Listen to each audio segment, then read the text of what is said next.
fille, mais qu'est-ce qui t'arrive? Depuis quelque temps, tu as l'air tellement triste et préoccupée. Tu ne veux pas m'en parler? Oh, si tu savais, Pedro, j'ai tellement honte. Je crois que j'ai perdu Lola. Lola? Mais c'est ta meilleure amie.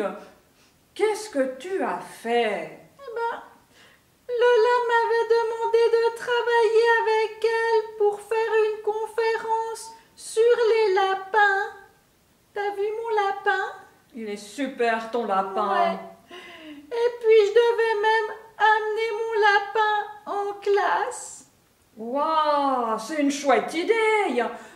Et qu'est-ce qui s'est passé?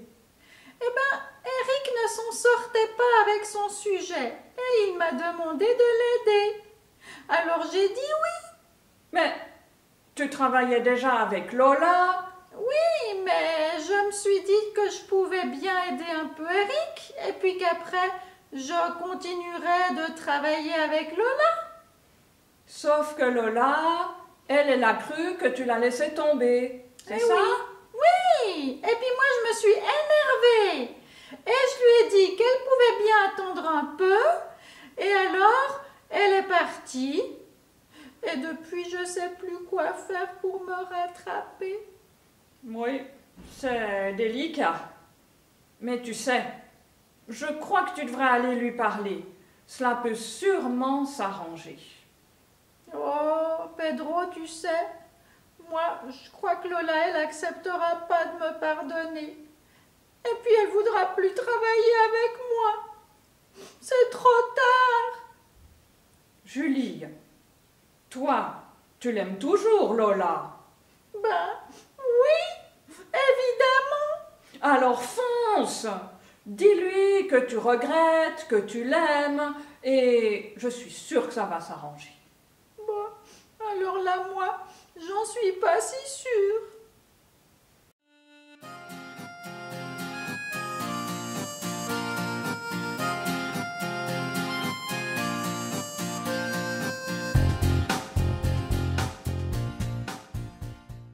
Julie est vraiment inquiète. Est-ce que Lola va lui pardonner qu'elle l'ait mise de côté un tout petit moment? Eh bien, imagine ce que peut ressentir Pierre. Pierre qui, lui, a renié 3 fois Jésus. 3 fois, il a dit « Jésus n'est pas mon ami ». Et en plus, Jésus a tout entendu. Ah, si Pierre avait pu à ce moment-là se jeter aux pieds de Jésus et lui demander pardon, mais c'était impossible. Jésus était entouré des gardes, des chefs religieux. Pierre avait même bien trop peur. Et après, c'était trop tard. Jésus a été condamné, il est mort, cloué sur la croix. Et pour Pierre, ce sentiment d'avoir renié son ami, d'être coupable de l'avoir mis de côté, c'est comme si c'était un immense poids qui pesait sur lui et dont il ne peut pas se débarrasser. C'est lourd à porter. Il aurait fallu que Pierre comprenne que si Jésus est mort sur la croix, c'est justement pour nous enlever ce poids de culpabilité. C'est pour pardonner nos fautes.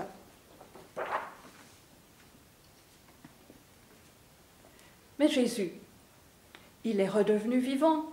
Il est même apparu déjà 2 fois à ses disciples. Mais Pierre n'a pas su saisir l'occasion de parler à Jésus pour régler son problème avec lui. Il n'a pas su saisir cette occasion de pouvoir se débarrasser de ce poids, du poids de sa faute. Et les disciples, eh bien, ils sont retournés en Galilée. Jésus leur avait donné rendez-vous en Galilée. Et eux, ils n'avaient rien à faire à Jérusalem. La plupart d'entre eux venaient de cette région. Peut-être que certains sont retournés chez eux, ils ont retrouvé leur famille. Mais en même temps, il y a ce rendez-vous. Sauf que Jésus ne leur a pas donné de lieu exact. Il ne leur a pas fixé un jour, il ne leur a pas fixé une heure. On ne sait pas combien de temps ils ont dû attendre. Et puis un soir, Pierre finit par dire aux autres disciples, « Écoutez-moi, je vais retourner sur le lac cette nuit. Je vais retourner pêcher des poissons, comme j'en ai l'habitude parce que c'est mon métier. » Et 6 d'entre eux décident de suivre Pierre. Alors quand la nuit vient, ils prennent un bateau, ils prennent un filet, et les voilà au milieu du lac. Ils jettent leur filet et ils attendent. Ils attendent et ils attendent encore. Mais pas de poisson, rien n'arrive. Au matin, ils se disent, bon, on a passé une nuit blanche pour rien, ça sert à rien de continuer, la pêche au filet, la journée, c'est inutile. La Bible nous précise qu'ils n'ont vraiment pris aucun poisson. Et alors qu'ils rament pour retourner vers la rive, il y a tout d'un coup un homme qui les interpelle. Alors nous, cet homme, on le voit bien et on le reconnaît. Tu l'as reconnu, c'est Jésus. Mais eux, ils sont loin, peut-être qu'il y a de la brume, et puis ils sont fatigués par toute leur nuit. Alors ils entendent juste cette voix qui leur dit « Avez-vous pris du poisson ?» Ah ben ça c'est dommage. Ce serait leur premier client et ils n'ont rien pour lui. Ils sont obligés de lui répondre « Non, on n'a rien ». Alors l'homme leur dit « Jetez le filet du côté droit de la barque et vous trouverez. » Mais c'est la journée, ça ne sert à rien. Mais ils sont tellement fatigués de toute cette nuit où ils n'ont rien fait, que sans même réfléchir, ils obéissent à l'ordre. Et les voilà qui jettent leur filet sur le côté droit du bateau. Mais ça bouge. Ça frétille dans le filet, et ça bouge de plus en plus, de plus en plus. Incroyable! Mais il y a du poisson dans ce filet. Alors, ils vont essayer de remonter le filet. Mais, oh là là, le filet est tellement plein que s'ils le soulèvent encore, mais il va craquer. D'ailleurs, ils sont 7. Ils n'arrivent pas à le hisser dans le bateau. Mais chose extraordinaire, c'est que malgré tous ces poissons, le filet, la Bible nous le précise, le filet ne se casse pas. Waouh, ça commence à faire beaucoup. Autant de poissons en pleine journée et un filet qui ne se casse pas, ça rappelle quelque chose à certains des disciples, à 4 d'entre eux, André, Jacques, Jean et Pierre. Mais ils ont déjà vécu quelque chose qui ressemble à ça. Ils avaient Jésus avec eux dans la barque, ils n'avaient rien pris de toute la nuit. Sur l'ordre de Jésus, ils ont jeté les filets et les filets étaient pleins. Alors Jean s'exclame, mais c'est Jésus, c'est le Seigneur! Et à peine a-t-il dit ça, qu'on entend un grand splatch. C'est Pierre. Pierre, qui, tout habillé, vient de se jeter à l'eau. Et il nage le plus vite possible en direction de la rive. Mais ce serait peut-être enfin le moment où il va pouvoir parler à Jésus et où peut-être il va pouvoir être débarrassé de ce poids de culpabilité, du poids de sa faute. Mais oui, Jésus est prêt à pardonner ses fautes. C'est pour ça qu'il est là. Mais quand Pierre arrive sur le bord, il voit que Jésus a allumé un feu, qu'il fait griller des poissons, mais ils sortent d'où ces poissons? Et il y a même des petits pains. Jésus a préparé le petit déjeuner. Et le temps que Pierre revienne de sa surprise, les autres arrivent avec la barque, tirant toujours le filet derrière eux. Et Pierre va les aider. Et quand il compte, la Bible nous dit qu'il trouve 153 gros poissons. Que des gros poissons. Waouh! Tous les disciples ont maintenant bien reconnu que c'était Jésus. Mais ils ne savent pas trop comment l'aborder. Les 2 autres fois où Jésus leur est apparu, il s'est présenté, il leur a dit « C'est moi, n'ayez pas peur ». Mais là, Jésus ne dit rien. Ou plutôt, si, il leur dit une chose. Il leur dit « Mais venez, venez vous asseoir autour du feu. Et il leur donne à manger des poissons, le pain. Aucun disciple n'ose dire quoi que ce soit. C'est que ils n'ont pas la conscience très tranquille. Si Pierre se sent particulièrement coupable parce qu'il a renié Jésus, les autres, ils ont abandonné Jésus quand il a été arrêté. Alors que dire? Que faire? Personne ne peut dire « Moi, j'ai jamais commis de faute ». Toi non plus, tu ne peux pas dire une chose pareille. Ou si tu le dis, tu es en train de commettre une faute parce que tu es en train de dire un mensonge. Tu as besoin de savoir que oui, Jésus pardonne nos fautes. Il a donné sa vie pour ça. Mais pour que tu sois débarrassé du poids de cette faute, il faut que tu puisses parler avec Jésus. Tu as quelque chose à lui dire. Et Jésus, voyant que Pierre n'ose pas faire le premier pas, il va se mettre à parler avec lui. Il le prend probablement un petit peu à l'écart. Mais que va-t-il lui dire? Moi, quand j'ai commencé à donner des cours pour les moniteurs, on nous disait, pour qu'ils comprennent bien, posez-leur des QPR. Questions pour réfléchir. Si vous leur donnez toute la théorie, ils vont en retenir qu'un petit bout. S'ils doivent réfléchir pour trouver la solution, ils en retiendront beaucoup plus. Alors, mais quelle question Jésus va-t-il poser à Pierre pour le faire réfléchir? Eh bien, Jésus va demander ceci à Pierre. Il lui dit, « Pierre, m'aimes-tu plus que ne m'aiment les autres disciples ?» Ah, Jésus, il le connaît bien, Pierre. Pierre, c'est vraiment le disciple du plus.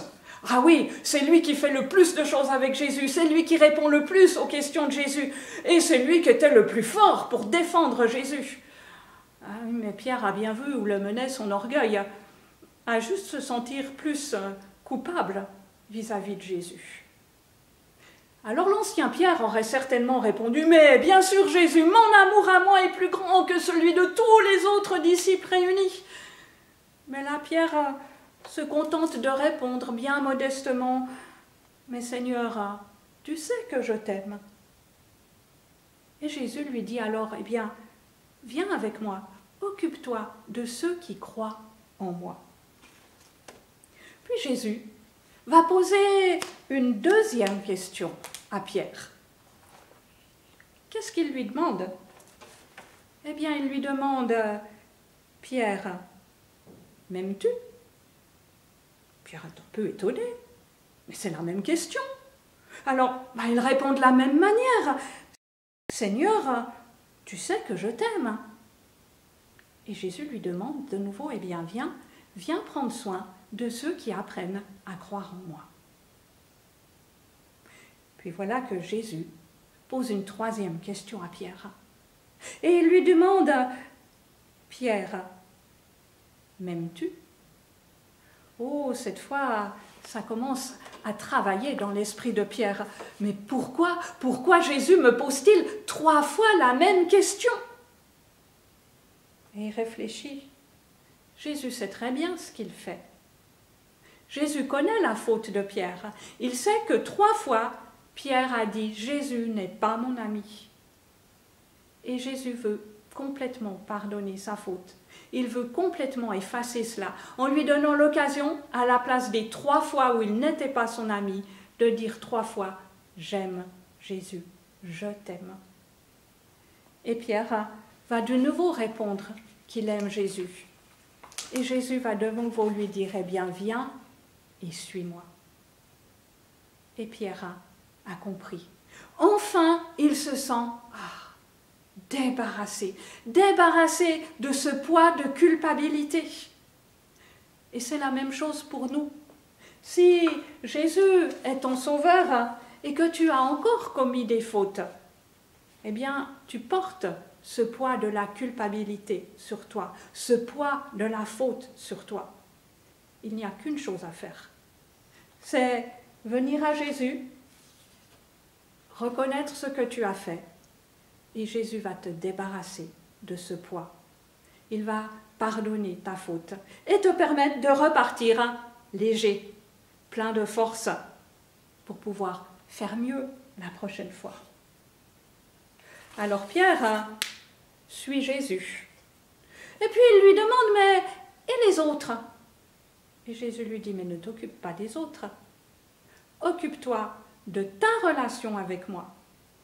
Et moi je m'occuperai aussi des autres, parce que Jésus aime chacun d'entre nous. Et il a un plan pour chacun d'entre nous. Chacun peut lui demander pardon.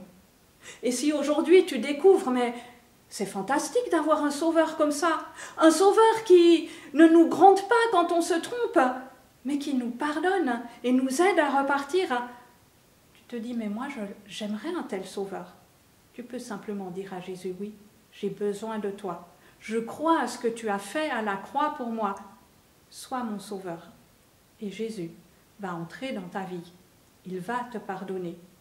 Et tu vas pouvoir marcher avec lui, comme Pierre est maintenant prêt à marcher de nouveau avec Jésus.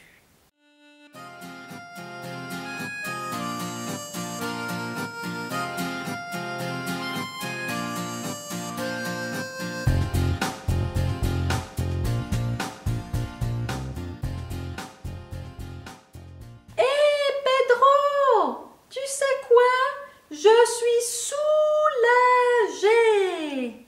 Ah, toi, t'as dû parler à Lola. Eh oui, je l'ai croisée au magasin. Et tu avais raison. On a parlé, on a tout discuté, on s'est arrangé et on a même décidé qu'on allait finir ensemble notre conférence sur les lapins. Ah, tu vois. Heureusement que tu n'es pas restée toute seule dans ton coin. Le pardon, c'est quand même ce qu'il y a de mieux. Mais il faut être deux pour ça.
Nous avons un nouveau verset à découvrir aujourd'hui.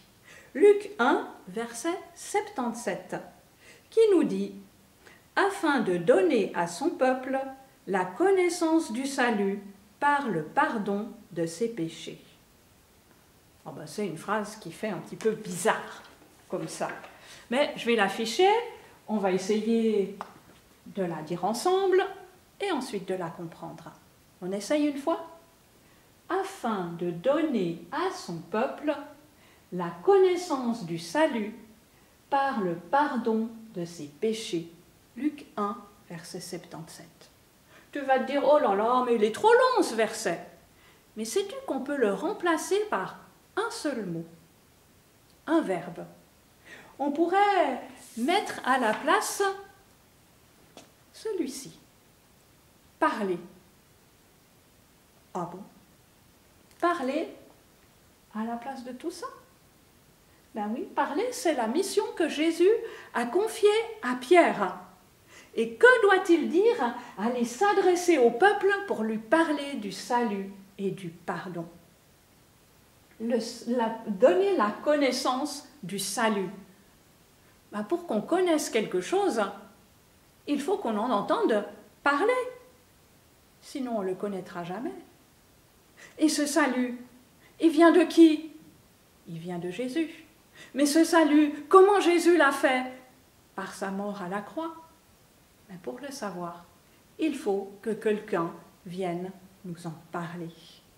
Alors, on va le répéter une fois, maintenant qu'on sait d'où vient ce salut. Afin de donner à son peuple la connaissance du salut par le pardon de ses péchés. Luc 1, verset 77. Le pardon de ses péchés. Qui c'est qui a besoin du pardon des péchés? Oh ben toi, moi, tout le monde.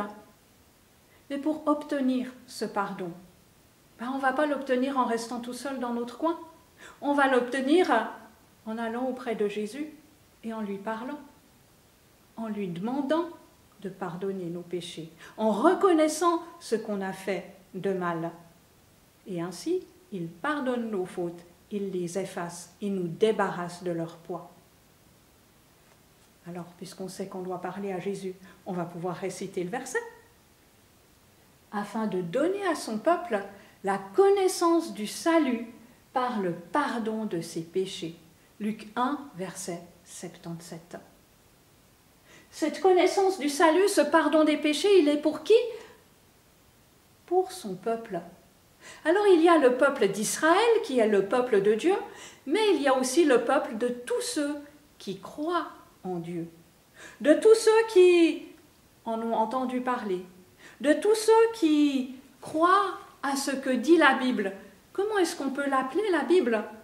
Mais la parole de Dieu. Alors si on croit à cette parole, qu'on croit que Jésus est le Sauveur dont elle nous parle, qu'on ose parler à Dieu et lui demander pardon, alors ce verset devient une réalité pour nous. Et on peut le répéter encore une dernière fois. Afin de donner à son peuple la connaissance du salut par le pardon de ses péchés. Luc 1, verset 77.